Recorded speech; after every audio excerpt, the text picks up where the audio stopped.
Internet बंद करवा दिया एक सड़क छाप गरीब आदमी ने। जो बीवी उसे अपने पास सुलाना तो दूर, पास बैठाना भी पसंद नहीं करती। आखिर कैसे उसी बीवी की इज्जत बचाने के लिए उस मामूली आदमी ने चुटकी बजाते ही बंद करवा दी थी पूरी दुनिया की सैटेलाइट्स। आखिर कैसे टूटी चप्पल पहनने वाले इस आदमी के आगे झुक गए देश के बड़े बड़े नेता, जिसकी अपनी ससुराल में सड़क के कुत्ते बराबर की औकात है। आखिर कैसे निकला वो दुनिया का सबसे पावरफुल आदमी। सुनिए ये दिल दहला देने वाली कहानी सिर्फ और सिर्फ पॉकेट एफएम पर। पूरे देश में लोग जिस कहानी को पैसे खर्च करके सुन रहे वही मिल रही है आपको बिल्कुल सिर्फ पॉकेट एफएम पर।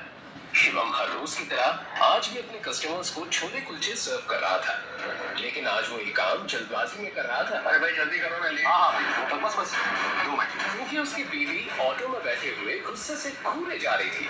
शिवम का इंतजार करते करते दृष्टि की सब्र का बांध टूट गया था और वो उसके पास जाने के लिए ऑटो से निकली, लेकिन फिर वहीं रुक गई। एक छोले कुलचे बेचने वाले की वाइफ कहलाने में उसे शर्मिंदगी महसूस होती थी, इसलिए उसने शिवम को दूर से ही फोन पर कहा, क्या कर रहे हो?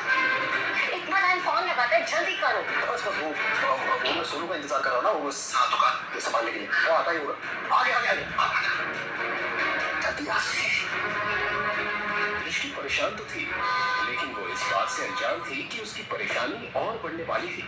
कार से सूट पहने एक रिच हैंडसम लड़का बाहर निकला, जिसे देखकर दृष्टि चौंक गई। दृष्टि यहाँ तुम यहाँ क्या कर रहे हो? चले। ओ तो ये है तुम्हारा सड़क पर ठेला लगाकर छोले कुलचे बेचने वाला पति। मुझे ना तुम पर बहुत दया है। कहाँ तुम अरबपतियों के खानदान नारंस की बेटी थी। जब तुम सड़क पे निकलती थी तो लोग तुम्हारे लिए रोड साफ किया करते थे, और आज देखो तुम इस सड़क छाप ठेले वाले का हाथ पकड़ के चल रहे हो। बोल लिया तुमने? और कहाँ भाग गए थे तुम आज से 2 साल पहले? मैं भागा नहीं था, मैं अपने करियर के लिए यूएस गया था। ये बात तुम बहुत अच्छे से जानती थी कि मैं तुमसे बहुत प्यार करता था। दरअसल अभय दृष्टि का एक्स बॉयफ्रेंड है, जो उसे कॉलेज के दिनों में बेहद प्यार करता था। लेकिन तुमसे इंतजार नहीं हुआ, मेरे जाते ही तुमने इससे शादी कर ली। अभय की यूएस जाने के कुछ दिनों बाद उसे पता चला कि दृष्टि ने छोले कुलचे का ठेला चलाने वाले शिवम से शादी कर ली है। उस दिन से दृष्टि के लिए उसका प्यार नफरत में बदल गया। अरे मेरा रिप्लेसमेंट कम से कम मेरे टक्कर का तो देखती। खैर छोड़ो इसे। तुमने ये नहीं पूछा कि मैं यहाँ इंडिया में अब क्या कर रहा हूँ? नहीं पूछो, क्योंकि मैं जानना ही नहीं चाहती। वहाँ से जा रही थी, कभी अभय ने उसका हाथ पकड़ लिया। तुम्हें जानना चाहिए क्योंकि मैं ये चाहता हूँ। हाथ छोड़ो मेरा। ये देखकर दृष्टि के साथ खड़े उसके पति शिवम का खून खौल उठा। मेरी बीवी का हाथ छोड़, तू लेकर बात कर। अब तू मुझे बताएगा कि मुझे क्या करना है। तू 2 कौड़ी के ठेले वाला, तुझे पता है मैं कौन हूँ? अभय कपूर। ग्लोबल पैराडाइज का नाम सुना तुम दोनों ने? एशिया की नंबर 1 मल्टीनेशनल कंपनी, मैं उसका एमडी यानी मैनेजिंग डायरेक्टर। क्या हुआ? झटका लगा? सोच रही हो ना कि काश 2 साल और इंतजार कर लिया होता तो इस ठेले वाले के साथ घूमना नहीं पाता। बकवास बंद करो अभय। तुम्हें पता भी है इन 2 सालों में मेरे साथ क्या हुआ है? Who cares? मुझे जानना भी नहीं है। और ये मगरमच्छ में आंसू टपकाने का कोई फायदा नहीं। अब ये ठेले वाला ही तुम्हारा पति है और यही तुम्हारी औकात है।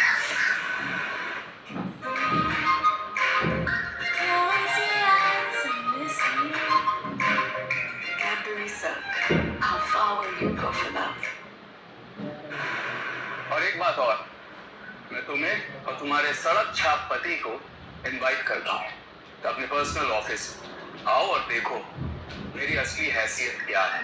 तुम्हारे पति जैसे लोगों को ना मैं चपरासी की नौकरी पे भी नहीं रखता हूँ। अभय की ये बात सुन शिवम का सर शर्मिंदगी से झुक गया, मगर उसने इस वक्त अपने आप को शांत रखना ही मुनासिब समझा।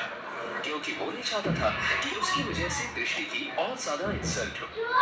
तभी दृष्टि ने अभय से कहा, अपनी हैसियत का रुआब कहीं और दिखाना अभय। अब मेरा रास्ता छोड़ो और सामने से अपनी गाड़ी हटाओ। क्या दिन आ गए दृष्टि। एक टाइम था जब तुम रोज अपने दोस्तों को लग्जरी कार में घुमाया करते, और आज देखो इस सड़क छाप ठेले वाले से शादी कर कर तुम खुद इस ऑटो रिक्शे के धक्के खा रही हो। ऋषि, तुम्हें मुझे नहीं छोड़ना चाहिए। जी भरकर दृष्टि को जलील करने के बाद अभय वहां से चला तो गया, लेकिन उसने दृष्टि के दिल को छुट्टी कर दिया था।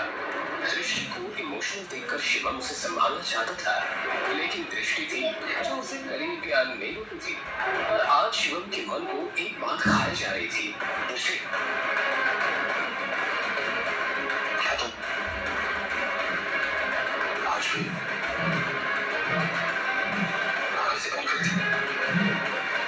आज तो तुमने पूछ लिया, मगर अगली बार अपनी औकात में रहकर मुझसे कोई सवाल पूछना। मैं तुम्हें सिर्फ और सिर्फ अपने दादाजी की वजह से छेड़ रही हूँ। अगर मेरे हाथ में होता ना तो 1 मिनट में तुम्हें अपनी जिंदगी से निकालकर बाहर फेंक देती। चुप हो जाओ, एक शब्द मत निकालना अपनी जुबान से। तुम्हारी वजह से मेरी ये हालत है कि मैं 1-1 रुपए के लिए तरस रही हूँ। वरना नारायण मेंशन में क्या क्या ऐशो आराम नहीं थे मेरे लिए। सुनकर शिवम चुप हो गया और उसने मन अपने आप से कहा, तुम फिक्र मत करो, जिस दिन मेरी असली सच्चाई सारी दुनिया के सामने आएगी, उस दिन सबके पैरों तले जमीन खिसक जाएगी। तब अगर दुनिया के सारे ऐशो आराम दुनिया में सारे चाह करेंगे, तुम्हारे कदमों में बिछा कर मेरा वादा है। दरअसल आज से 2 साल पहले शिवम और दृष्टि की ये शादी किसी और ने नहीं बल्कि दृष्टि की दादा भवानी नारंग ने अपने केयर टेकर शिवम से करवाई थी।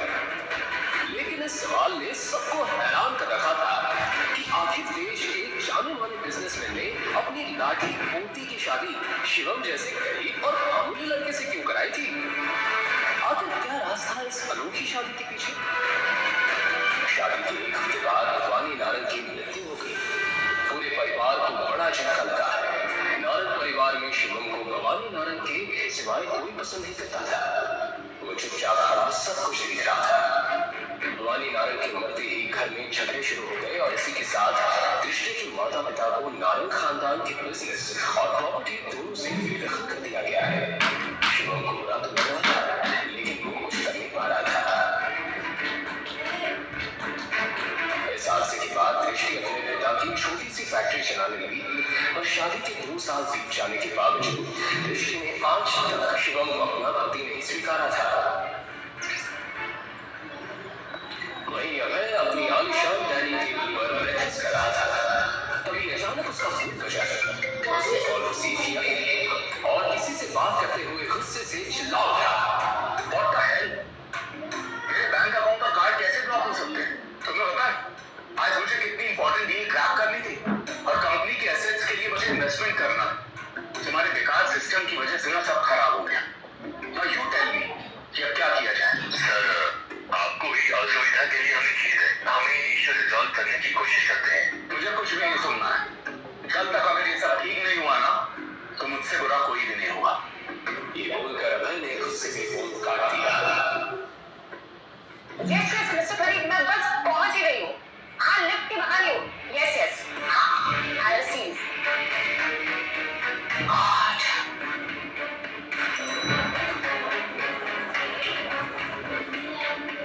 ऋषि, तुम इतनी सुबह सुबह मेरी सोसाइटी में कहीं पुरानी मोहब्बत फिर से जिंदा तो नहीं हो गई? बकवास बंद करो।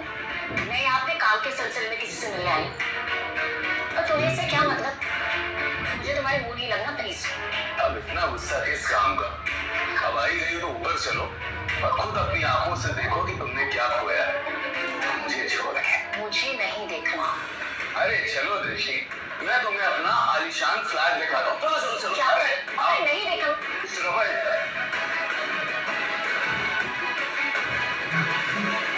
मिस्टर रमन, आपको हाउसिंग कंपनी से नोटिस देना है।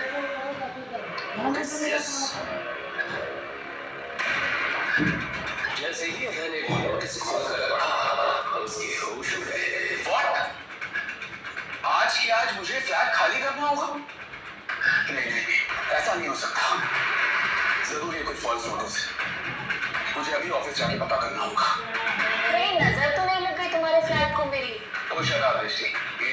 तुम्हारी औकात एक चींटी जितनी भी नहीं है। कहीं भी मसल के फेंक दूंगा ना, कोई तुम्हें ढूंढ भी नहीं पाया। अब मुझे धमकी बाद में देना मिस्टर अभय। पहले जाओ और अपना आलीशान फ्लैट बचाओ जो तुम्हें तुम्हारी कंपनी ने दिया था और अब तुमसे छीनने वाली है। कमरे तो मैं ना। बाय, मेरी लिफ्ट आ गई।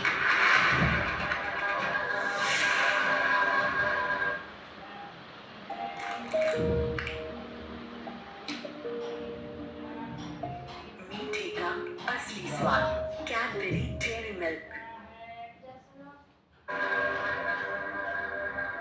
कुछ ही देर बाद जैसे ही अभय अपने ऑफिस पहुंचा, उसने देखा कि उसकी कैबिन में उसकी टेबल के ऊपर एक लेटर पड़ा था। जैसे ही अभय ने वो लेटर पढ़ा, उसके पैरों तले जमीन खिसक गई। ये उसका टर्मिनेशन लेटर था जो डायरेक्ट कंपनी के सीईओ से आया था। टर्मिनेशन? वो भी मुझे? ऐसा नहीं हो सकता। और मैं तो कभी कंपनी के मालिक से मिला भी नहीं, तो मैंने उनके साथ बदतमीजी कब की? लेटर में लिखे टर्मिनेशन का रीजन पढ़कर अभय का दिमाग ही हिल गया। गुस्से से भरा अभय वो लेटर लेकर सीईओ के पास पहुंचा। मिस्टर अमन, मुझे आपसे बात करनी है। अभय, हाँ बोलो। आपने टर्मिनेशन लेटर क्यों भेजा? जिस शख्स से मैं आज तक मिला नहीं हूँ, मैं उनकी बेइज्जती क्यों करूंगा? मिस्टर अभय, आप उस शख्स से मिल भी चुके हैं और आपने उनकी बेइज्जती भी की है। और अगर आपको ये बात झूठ लग रही है तो सर आज ऑफिस आए हैं, आप सामने उनके केबिन में जाकर उनसे मिल सकते हैं।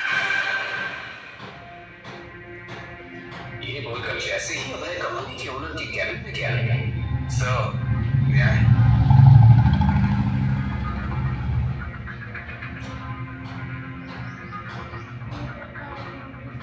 सर, मेरा नाम अभय है। मैं आपकी कंपनी का मैनेजिंग डायरेक्टर हूँ। वो नहीं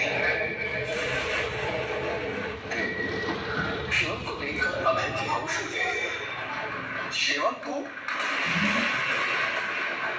तेरी हिम्मत कैसे ओनर के केबिन में घुसने की और तू उनकी कुर्सी में बैठा? भिखारी कहीं का। सिक्योरिटी, सिक्योरिटी, सिक्योरिटी आ ही जाएगी तुझे बाहर निकालने के लिए। एमडी साहब। बॉस, इन लोगों का दिमाग खराब है क्या? ये 2 कौड़ी का आदमी सड़क पर ठेला लगाता है तो ठेला लगाता भी हो और इस ऑफिस को चलाता भी हो, और इन दोनों के लिए टैलेंट चाहिए जो कुछ में नहीं। सिक्योरिटी, इसे बाहर निकालो और आज के बाद ऑफिस के आसपास दिखाई नहीं देना चाहिए। ये लो। Sir sir sir sir sir please मुझे माफ कर दीजिए। सर प्लीज, एक मिनट प्लीज। सर प्लीज मुझे माफ कर दीजिए। मुझसे बहुत बड़ी गलती हो गई। मुझे नहीं पता था आप कौन है सर। सर प्लीज मुझे माफ कर दीजिए। मैं आपके पैर पड़ता हूँ सर। सर प्लीज मुझे माफ कर दीजिए।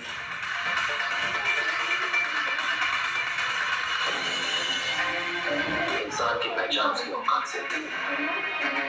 एक कहावत तो मेरी बीवी को। अब ये ठेले वाला ही तुम्हारा पति है और यही तुम्हारी औकात है। कैसे माफ कर सकते? एक काम और फौरन मेरी बीवी से जाके माफी मांगो, उसके पैरों में गिर। ठीक है सर, मैं उनसे माफी मांग लेता हूँ। और सुन, अगर आज के बाद मेरी बीवी के आसपास भी नजर आए तो तेरा ऐसा हाल करूंगा कि तेरे आने वाले 7 पुश्ते भी तेरी शक्ल पहचान नहीं पाएंगे। समझा?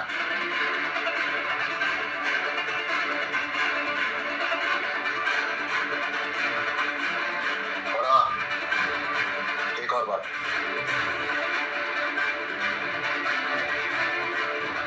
जॉब चाहिए तो अपना वो बात रखा। जो कुछ भी हुआ यहाँ, जो कुछ भी तूने सुना या देखा, ये बात मेरी बीवी तक नहीं पहुंचनी चाहिए, कभी भी नहीं।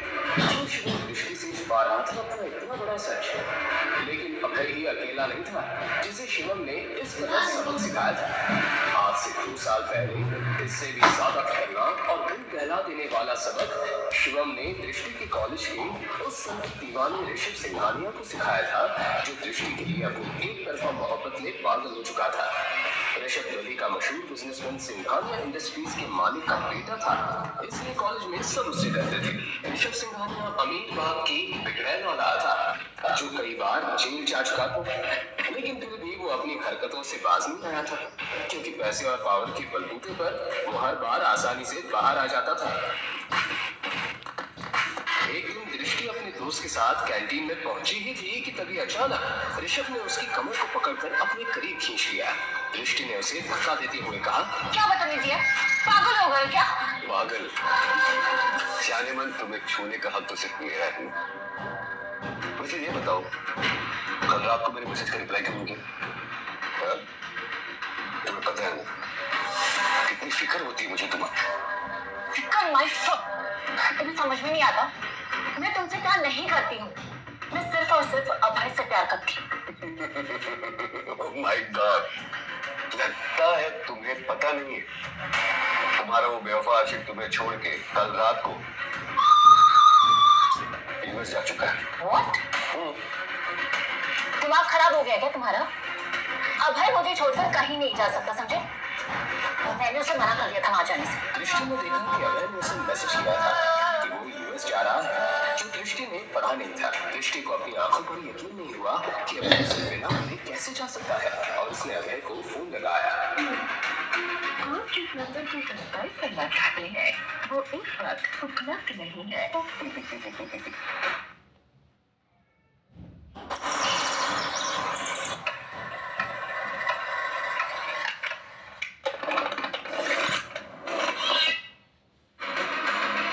बड़ी बोली हो तुम, तुम्हारी इसी मासूमियत पे तुम्हें मरता हूँ। जाने मन, बहुत बड़ी गलतफहमी हो गई है तुम्हें। जिस समय की तुम गुणगान गा रही हो ना, वो तुम्हें दूध में पड़ी मक्खी की तरह निकाल कर यूएस जा चुका है।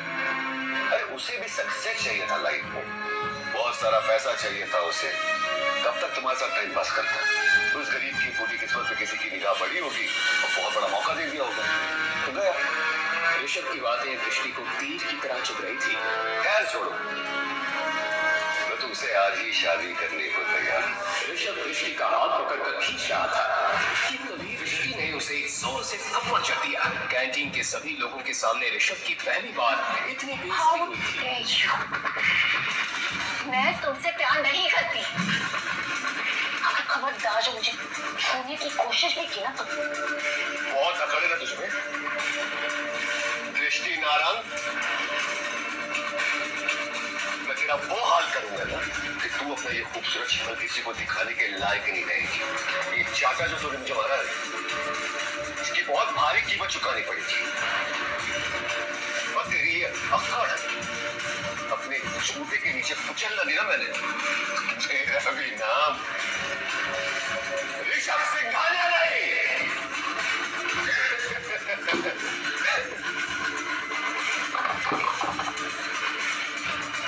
कैंटीन में सन्नाटा फैल गया था, क्योंकि वहां मौजूद हर शख्स ये जानता था कि ऋषभ अब शांत बैठने वाला नहीं था।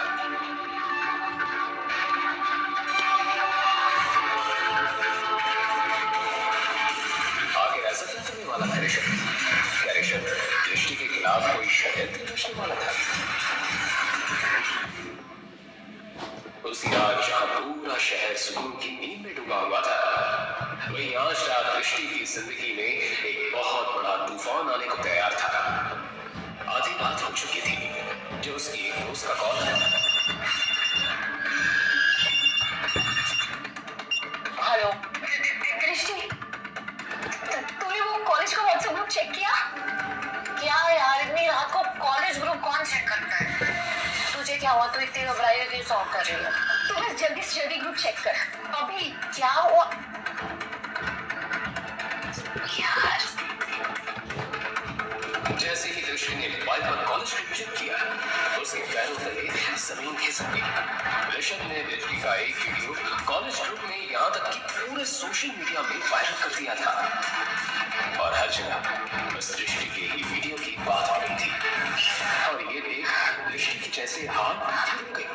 ये वीडियो किसने? ऋषभ। इससे पहले कि दृष्टि ऋषभ को कॉल करती, उसे जोर से चिल्लाने की आवाज आई।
पता है कितनी बेसाबी से मैं तुम्हारा इस कॉल का इंतजार करता था। मुझे यकीन था कि मेरी दृष्टि मुझे जरूर फोन करेगी, मगर नहीं, तुम्हें तो मेरी कदर ही नहीं है। अब इश्क का जुनून हद से बढ़ चुका है माय डार्लिंग। तुम ये सब कैसे कर सकती हो? मैं ऋषभ सिंघानिया, मैं वो सब कुछ कर सकता हूँ जो तुम कभी सोच भी नहीं सकती। अभी वक्त है, शादी कर लो मुझसे। लिसन, तुम अगर दुनिया के आखिरी लड़के भी होगे ना, तो भी मैं तुमसे शादी कभी नहीं करूंगी। दृष्टि की ये बात सुनकर ऋषभ जोर जोर से हंसने लगा। वहीं दूसरी तरफ उसकी माँ का रो रो कर बुरा हाल हो रहा था।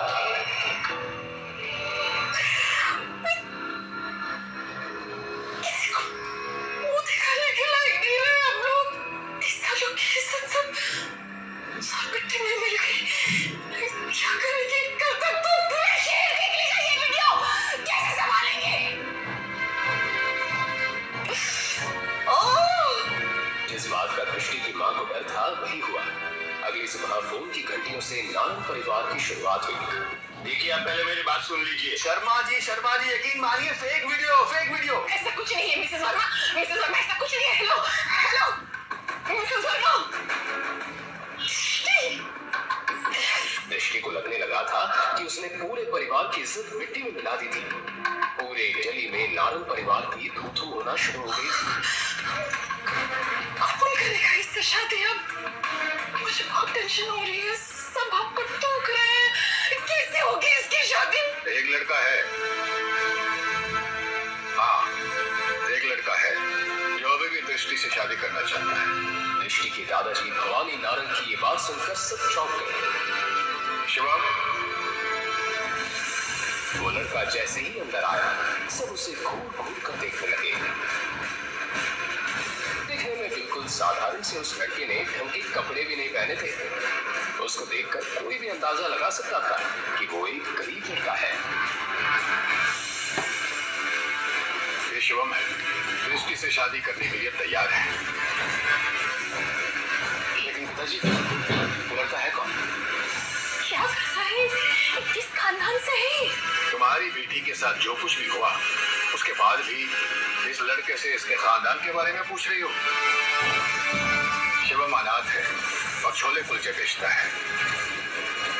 हाँ, गरीब जरूर है, लेकिन मेहनती और ईमानदार लड़का है। मुझे सिर्फ उम्मीद ही नहीं, पूरा भरोसा है कि जिंदगी भर दृष्टि को खुश रखेगा। भवानी नारंग की बात सुनकर वहां पर मौजूद हर एक शख्स के चेहरे पर पारा बच गया।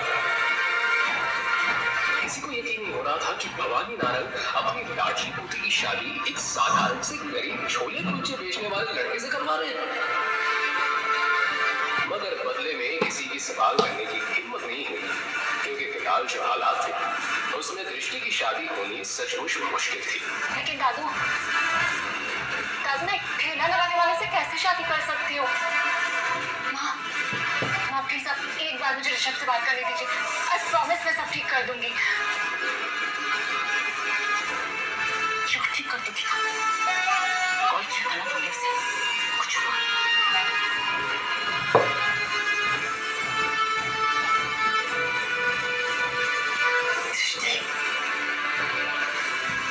अब इस लड़की से शादी करने के अलावा तुम्हारे पास और कोई दूसरा ऑप्शन नहीं है।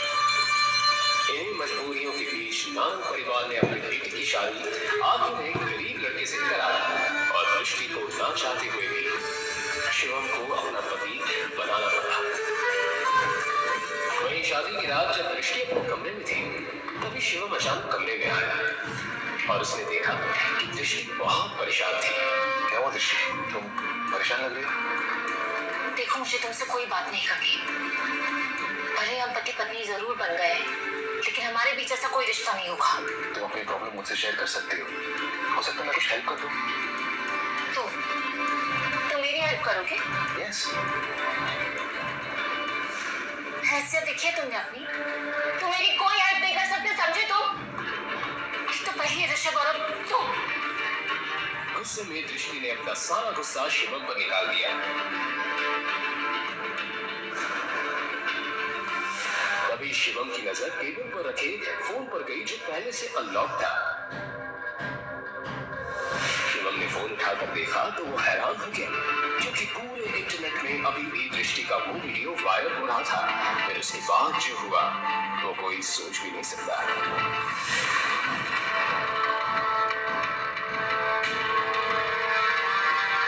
दृष्टि की जिंदगी बर्बाद करके ऋषभ नशे में धुत हो रहा था और अपनी जीत का जश्न मना रहा था। उसे पता था कि अब दृष्टि के पास उससे शादी करने के अलावा कोई चारा नहीं है। हेलो, हाँ बोल मेरे भाई। सर वो वीडियो अचानक से गायब हो गया और आपके खिलाफ किसी ने रिपोर्ट भी लिखवाई है। What nonsense? मेरे खिलाफ रिपोर्ट लिखवाने की हिम्मत किसकी हुई? जो भी है बहुत खतरनाक है। उसने आपके सारे अकाउंट्स को ब्लैकलिस्ट करवा दिया है। उस आदमी की बात सुनकर ऋषभ के पसीने छूट गए। तो उसने तुरंत अपने पापा को कॉल लगाया तो उसे पता चला कि वो लोग बर्बाद हो चुके हैं। यार, हमारे बैंक अकाउंट सीज हो चुके हैं, हमारी इंडस्ट्री पर ताला लग चुका है और मेरे सर पर 1000 करोड़ का कर्जा है। हम बर्बाद हो चुके हैं ऋषभ। तो डैड, किसने किया ये सब के पीछे कौन है? लेकिन उसके बाद जब ऋषभ को ये पता चला कि ये सब किसने किया है तो वो सुनकर ऋषभ के पैरों तले जमीन खिसक गई।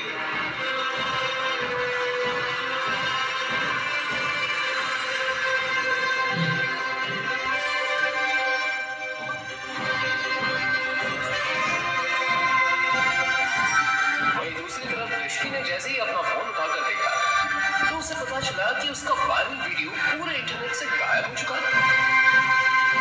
लेकिन ये सब किया किसने? इससे पहले कि दृष्टि इस बात का पता लगाने की कोशिश करे, अचानक डोरबेल बजी। उसने दरवाजा खोलकर देखा तो सामने ऋषभ खड़ा था। ऋषभ, तुम यहाँ क्या कर रहे हो? देखो, अब और तमाशा क्रिएट करने की कोई जरूरत नहीं है। तुम पहले ही मेरी जिंदगी में तमाशा क्रिएट कर चुकी हो और यहाँ किसी ने तुम्हें देख लिया ना तो प्लीज। आई एम सॉरी दृष्टि, आई एम सॉरी। मुझे नहीं पता था कि वो लड़का इतना पावरफुल। मैं तुम्हारे सामने हाथ जोड़ के माफी मांगता हूँ। प्लीज मुझे माफ कर दो। तुम क्या बोल रहे हो? मुझे कुछ समझ में नहीं आ रहा। तुम्हारा वाला वीडियो ना इंटरनेट से हट गया, लेकिन साथ ही साथ मैं भी बर्बाद हो गई। मेरी पूरी की पूरी फैमिली सड़क पे आ गई है। ये जिसने भी किया ना ये सब, वो तुम्हारे घर में। हमारे घर में? हमारे घर में ऐसा कौन हो सकता है?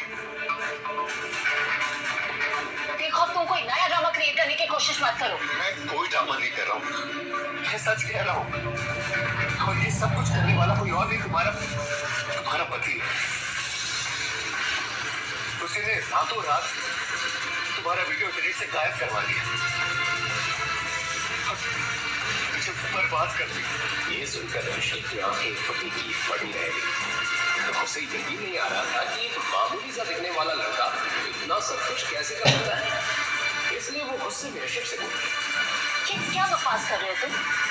शिवम ये सब कैसे कर सकता है? मैं सच कह रहा हूँ, मेरा यकीन मानो, ये सब कुछ उसी ने किया। वो कोई मामूली गरीब इंसान नहीं है, वो बहुत पावरफुल इंसान है। अगर तुम यकीन नहीं आ रहा ना, कुछ पूछो अपने पति से। तभी अचानक शिवम भी वहां आ गया। शिवम ने दृष्टि और ऋषभ की सारी बातें सुन ली थी। दृष्टि ने शिवम से पूछा, शिवम, ये ऋषभ क्या बकवास कर रहा है? तुम ये सब कैसे कर सकते हो?